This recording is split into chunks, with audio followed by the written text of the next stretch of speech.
On a carcass, yes. But it looks neater if you take it off, right? So you put it on the sideway, put the knife in it, and it's easier to put a knife on a little bit of an angle, like so, then you just cut through. So you cut right through there. So you cut through almost, it's the end of oyster, right? So that's what I meant. If you cut too wide, you're going to leave the oyster on the backbone. You're going to have the oyster on the leg, then on the backbone. So you're going along the top of the backbone and staying as close to the backbone as you can. Right, so it's got about 3/4 of an inch of a strip. So that from the neck, you make the line, that's what you cut. You don't want to cut it right in dead center. That's very, very hard, because the neck bone is very hard to cut. So you do that.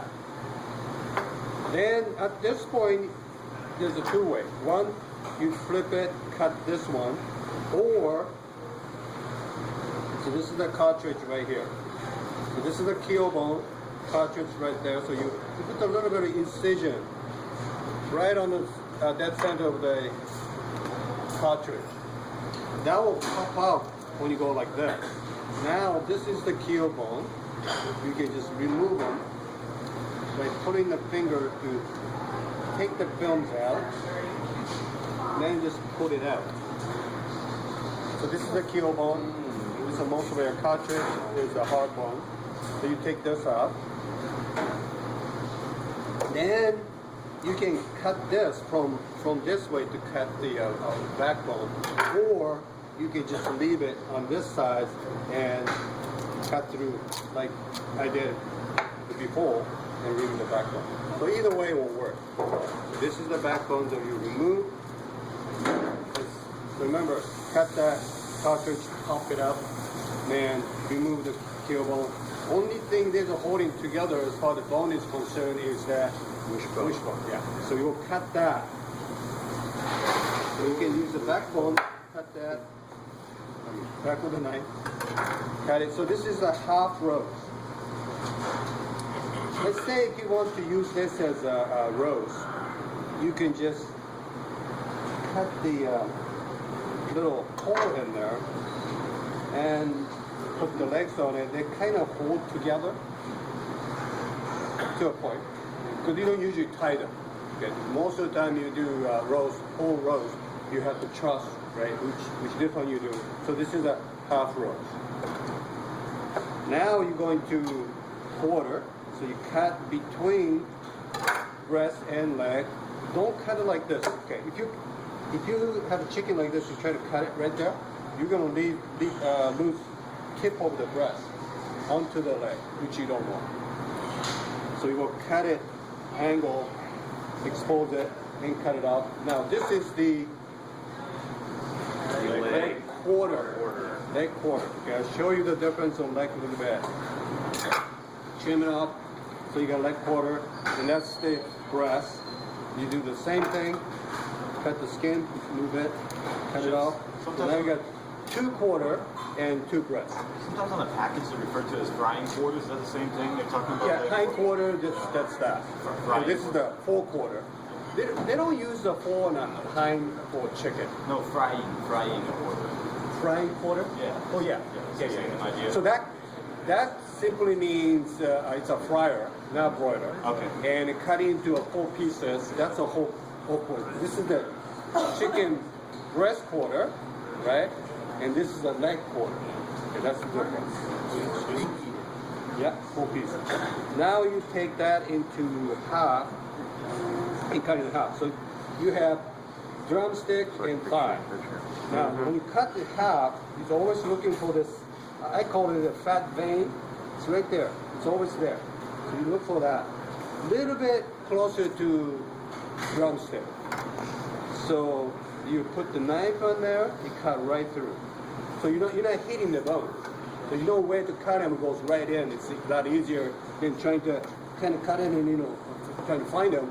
Just expose the fat vein, it's a little bit to the left, cut right through. Okay, so that's drumstick, 2 thigh. So you got a two form of the thigh as well. You could get the thigh without a back and thigh with its back like this. So that's a quarter. Now to cut eight pieces, or eight piece they call it. I think Chef Greg used the term way, 8-way, 9-way, 10-way. Basically the same thing. NAMP used a piece, 8 piece, 9 piece, 10 piece. So the NAMP specification is cut right between the joint and joint mat. Okay, this is the 8 piece right here. So you also have to cut that. But if I do that, and if I'm going to serve them with something else, this is going to be way too big, right? And that you can't serve. This is one and this one. This is no way. So normally we'll cut it right in between, like so, approximately. So it's a little bit of meat onto the wing. Cut it. So that's how we usually do it. So it's approximately the same amount of meat on it. Okay. But if you were to do 10 piece, now you'll cut this in half. Remember, this is a little bit tapered down, so it's a lot less meat as far as the spaces go. This is a lot thicker, so you don't want to cut dead center, but that's going to be too much meat over here. So you go a little bit to the left, cut it off. So that's 10 piece. Okay, so you got to take that. So what's the 8 piece? What's the 8 piece? This is the way we do an 8 piece. NAMP is Okay. they'll cut it the wing and keep count this as one. But if you do that, it's just not quite even. So, but if you're doing a 9 piece, 10 piece, this is the way it goes. 1, 2, 3, 4, 5, 6, 7, 8, 9, 10. So what's going on our chest? So all the cut that I'm going through, so just like the regular test, they'll pull some of it. I'm not going to tell you. So it's like we're going to have a test next Tuesday. I'm not going to tell you what's on the test. That's what the test is all about.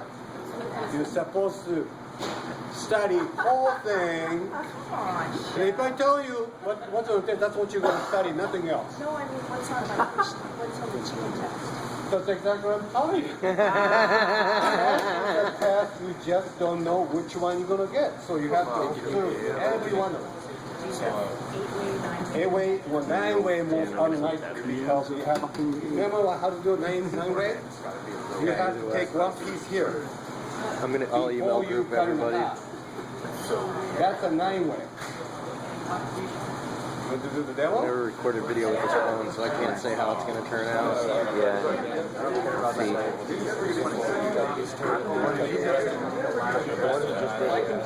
Rest of the half, that's an 8.